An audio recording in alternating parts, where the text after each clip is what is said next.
Picture this: Abilene, Kansas, 1867.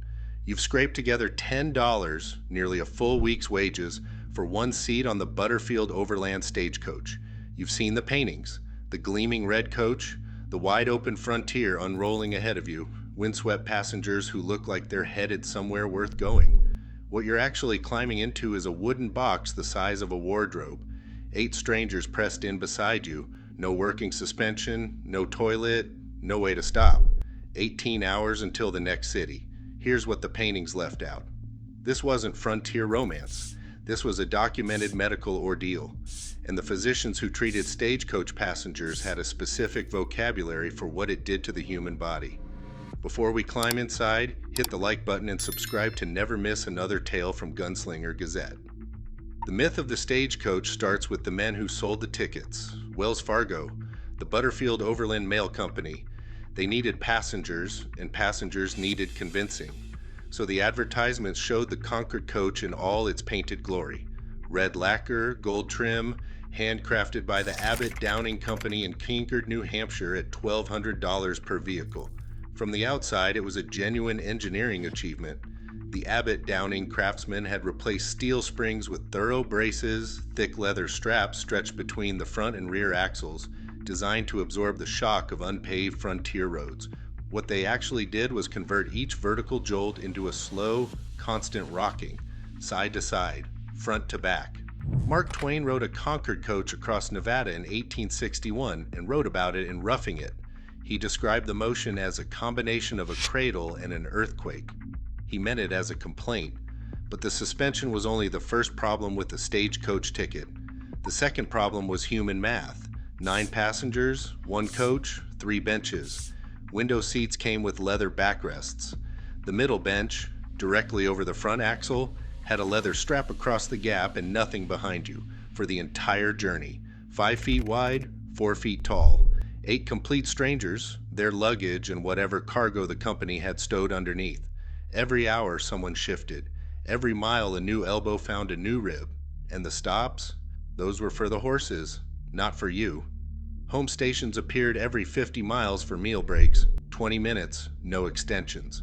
Relay stations every 10 to 15 miles swapped the horse teams only, 5 minutes, sometimes less. No toilet facilities. Smoking was permitted inside the coach. The windows were leather curtains. Leave them open. Dust so dense that travelers wore goggles and still arrived looking like chalk statues. Close them, airless heat, and nowhere for the smoke to go. These weren't inconveniences, these were the baseline conditions before anything went wrong, and the road ahead was about to make all of it look manageable. Road on the frontier in 1867 meant ruts, not pavement, not gravel. Prairie grass worn flat by wagon wheels, sometimes frozen solid, sometimes churned to soupy mud overnight. Creek crossings appeared without warning. Bridges rarely did. When it rained, and on a multi-day route it would rain, the coach sank. The driver stopped. Every able-bodied male passenger climbed down into the mud and pushed, put his shoulder into the wheel spokes, waded through axle-deep mire, and heaved until the coach moved, then climbed back inside, wet through, and continued. Horace Greeley, the journalist who coined "Go West, Young Man," rode the Butterfield route in 1859. He reported going full days without eating because the station food was too medically risky to chance. Here's the question nobody asks. What was in the station food that a journalist decided to go hungry instead? Salt pork of uncertain age, beans cooked in creek water, cornbread that Greeley described as indigestible as flint, coffee thick enough to leave residue on the cup. Some passengers carried food wrapped in cloth in their coat pockets and ate quietly in the dark rather than risk the alternative. On the Sonoran Desert crossing, summer temperatures hit 110 degrees. On northern mountain routes, blizzards were common enough to be built into the schedule. Draft animals froze mid-route and had to be cut from their harness. The drivers prided themselves on speed. Passengers developed a different relationship with that pride somewhere around the 3rd time a wheel left the road on a mountain turn. Here's what makes that detail strange.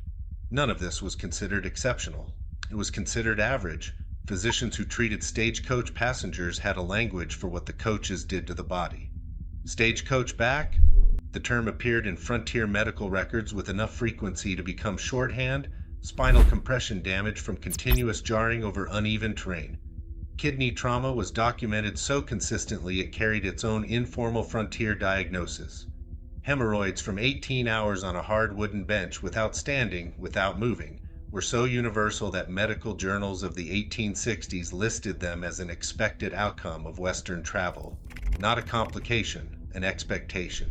Heat stroke on desert routes, hypothermia on mountain ones. Motion sickness was recorded in traveler diaries with the same matter-of-fact tone someone might use to describe the weather. And yet, the coaches were full. Standing room on the Butterfield route sold as a premium option, because the Stagecoach wasn't the comfortable choice, it was the only choice faster than walking. $10 bought you deliverance from weeks of overland travel on foot. The version Hollywood gave you is red lacquer and wide horizons, a handsome driver, passengers who arrive windswept and ready for whatever comes next. What actually happened is 8 strangers in a moving closet, covered in dust and each other's motion sickness, their spines compressing, their kidneys bruised, their food too dangerous to eat, counting miles to a destination they'd been told looked nothing like the reality waiting for them. The Stagecoach wasn't a symbol of frontier freedom, it was a symptom of frontier desperation. The real Wild West was far more brutal, far more medically complicated, and far more human than Hollywood ever dared to show. Which Stagecoach detail surprised you most? Drop it in the comments, I read everyone, and check out the video below for more Wild West tales.